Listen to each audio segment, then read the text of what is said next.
Hi everyone, welcome back to Alex Sabiria's YouTube channel. My name is Emily, and in today's video I will be sharing how you can create a one-layer card featuring some of the new products from Alex.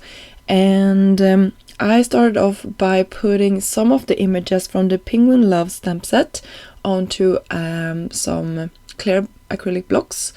And then I just stamped them with some Memento ink. This is an ink that is perfect for using when you're gonna color them in with alcohol markers, which I will be doing today. So you can see I'm just randomly stamping these cute images across my panel, trying to space them out and not have the same image next to another one, if that makes sense. So I'm just trying to put them across my panel here and just make sure that I have them spaced out and that I fill in the entire surface here. So if I find that I don't have or if I find that I have a large space somewhere, I am trying to fill it in with another image, and I think I managed to do it quite well. A trick that I'm using is just to put everything from the center and out. It's a little bit easier. Then I cut the coordinating dies with some masking paper. So this is actually sticky on the back. And then I masked off all of my images. And then I show some colors from Concord and Ninth. And I use the order of the rainbow, and I will go ahead and use my paper pouncers from Picket Fence and just use them to get this look of a rainbow across my panel. And I used the pouncers and not the brushes because I know that my masks weren't sitting perfectly on top of this. It was some of them were a little bit loose. So I wanted to make sure that they didn't come off when I was doing this, and some did actually, even though I used the pouncers, and I just carefully put them back. And it's okay, it looks a little bit splotchy, and it's okay, it will be covered up with all of the other things. It will not be that distracting in the end. So you will see here, my purple was a little bit heavy here on top of the pink, but it turned out okay when I'm removing it. You will not think of it as much as you did in the beginning, so I just wanted to point that out. And you can see here how cute everything looks when it's coming undone. Some of the masks I actually use some low-tack adhesive as well underneath. So you can see those were a little bit more sticky, and I will use my rubber to take the adhesive away. You can see how easy this is coming off. This is a really handy tool to have in your stash if you're using low-tack adhesive. And you can see I'm just carefully rubbing all of that away so I can go ahead and color my images in. I am using Copic markers for today's images, and I used 2 to 3 markers on all of my characters, and I will speed this up. It was in real time first, and then I will go ahead and speed this up quite a lot, so you don't have to see me color all of this a bunch of times. You can see I am going from dark to light on some of them and from light to dark. It doesn't matter which way you do it. You have a little bit more control if you're going light to dark and then back again, and you will get a perfectly smooth transition between the markers.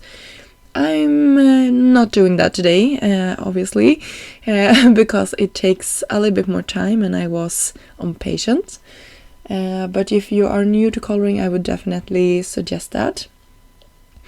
I also filled in all of the beaks and the flowers and the hearts in different colors. Of course, red for the hearts. I thought that was really cute.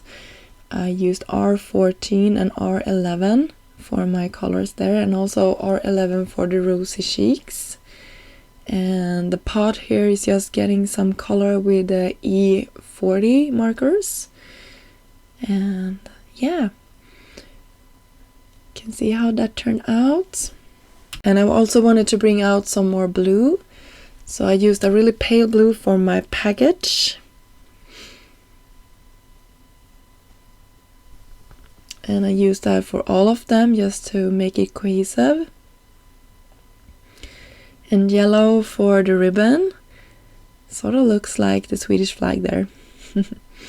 And then we have our coloring finished, and I did some finishing touches with a white gel marker, and I just went around and did some highlights, and also if I went outside the line in any point I just cover it up with a white gel pen, so you don't have to be too careful. You can always cover your mistakes up.